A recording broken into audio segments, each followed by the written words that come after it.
नमस्कार मंडळी, मनपसंत कॉर्नरमध्ये आपलं स्वागत आहे. आज बनवणार आहोत झटपट होणारी आणि अजिबात कडू न लागणारी कारल्याची भाजी.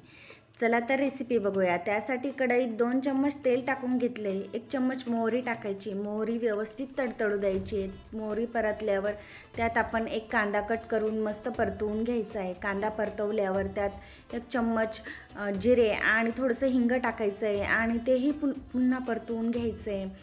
आणि घरगुती मसाले वापरणार आहोत. त्यात 1 चम्मच लाल तिखट आणि 1 चम्मच काळा मसाला वापरला आहे. थोडेसे हळद पावडर वापरायची आणि छान परतवून घ्यायचं आहे.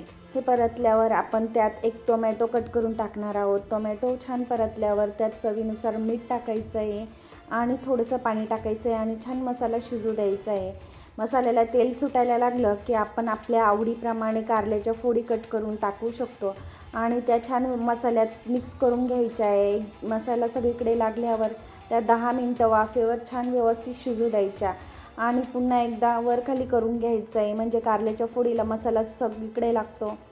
एक अर्धा लिंबू पिळून घ्यायचा आहे, जेणेकरून कारल्याची चव कडवटपणा थोडा कमी होतो आणि छान चव येते.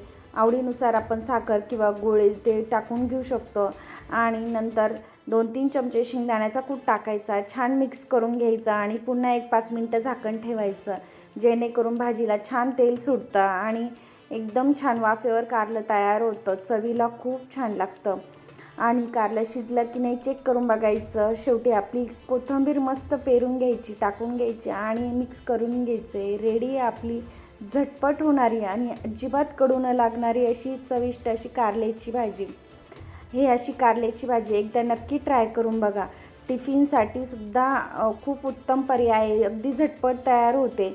लहान मुलं देखील आवडीने खातात. एकदा तुम्ही अशी रेसिपी नक्की ट्राय करून बघा. रेसिपी आवडल्यास लाईक, शेअर आणि सबस्क्राईब करा. Thank you for watching. बाय.